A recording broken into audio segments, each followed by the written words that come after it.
عليكم ورحمة الله وبركاته.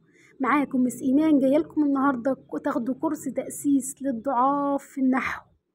أنا جاية مخصوص ليكم وجاية لتانية وجاية لتالتة ورابعة وخمسة وستة وإعدادي. جاية للناس الضعيفة خالص خالص، جاية أبدأ لك من الصفر في النحو. بص معايا في كلمة كلمة وركز، وهديلك كورس ورا كورس ورا كورس لحد ما تبقى بريفكت في النحو، واختبار قبل كل حصة. ده الكورس الأول. لما أقول مرج البحرين يا مرجان، أنا دلوقتي عايزة كلمة واحدة بس، كلمة مرجة. هي مرجة دي إيه حكايتها؟ مرجة دي نوعها اسم ولا فعل ولا حرف ولا إيه بالظبط؟ جاية بأنهي حتة؟ هقول لي مرجة دي حاجة بتحصل، حدث بيحصل. مرجة دي هو مرج وخلاص وخلص، فمرجة هنا إيه؟ فمرجة هنا هيكون حدث. حدث، الحدث ده يعني حاجة بتحصل، يعني معناتها إيه؟ يعني معناتها فعل. جميل. فالفعل بتاعي ده لسه حاجة أنا بفعلها بعملها، يا إما الفعل ده اللي أنا بعمله هيكون خلاص خلص، الفعل بتاعي يكون خلاص خلص خلاص تمام، يا إما الفعل بتاعي ده خلاص، كلمة خلاص خلصنا خلاص فأقول مثلا كتب، هناخد مثال على كتب أو على خلاص. كتب، هو كتب إيه؟ ينفع أقول له كتب كتب خلاص، كتب وخلص، حلو. طب ينفع أقول كتب لسه؟ لأ، لأن كتب لسه دي حاجة تانية خالص، اللي هي لسه دي فعل مضارع. الله، فعل مضارع يكتب يشرب يعمل، بيكتب لسه بيشرب لسه، لكن خلاص كتب يبقى فعل ماضي. يبقى أنا عندي الفعل بتاعي ماضي ومضارع، الماضي بكلمة خلاص والمضارع بكلمة لسه. جميل. أنا عندي المضارع بعرفه بكلمة اسمها كلمة إيه؟ كلمة أنيته، زي الفل، ماشي. يبقى هنا إيه؟ يبقى فعل بتاعي اللي هو مرج فعل، خلاص يبقى فعل ماضي، لسه يبقى فعل مضارع. جميل. أنا بقى دلوقتي بقولك اكتب، اشرب، اكتب، جميل. نم، يبقى ده فعل ايه؟ يبقى فعل امر.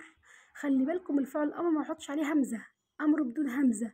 قالك لازم انه ايه؟ بدون همزه، ما احطش همزه على الفعل الامر، على كلمه امر.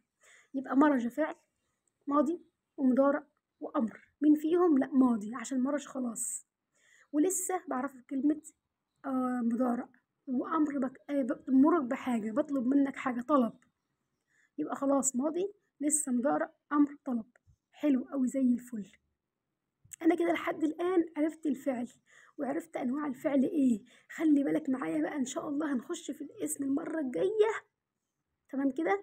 طيب بعد ما خلصنا الفعل الماضي والمضارع والامر وعرفت علامه كل واحده خلاص، ولسه وبطلب منك طلب، يبقى انا كده ايه؟ هخش لك في حاجه تانية بقى ان شاء الله.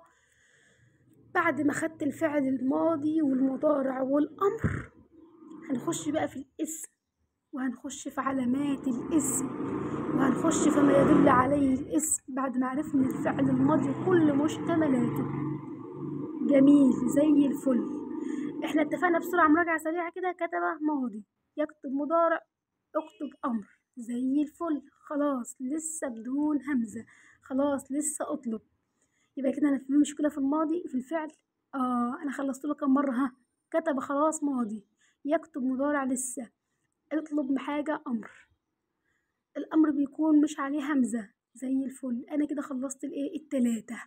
باقي لي مين؟ باقي لي بقى يا جماعة البحرين. البحرين دي بقى اسم ولا فعل ولا حرف؟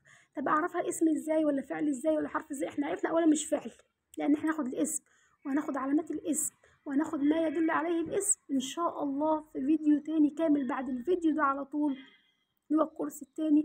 بعد الكورس ده على طول ان شاء الله هشرح لك الاسم وعلاماته وما يدل عليه بعد الكورس ده. بس ما تنساش يا جماعة اللايك والشير والاشتراك في القناة. كده احنا خلصنا كل حاجة كده، وخدنا الخاص بتاع كل درس. كده يا جماعة احنا مش محتاجين اي حاجة بالفعل، واللي محتاج حاجة يكتب لي في التعليقات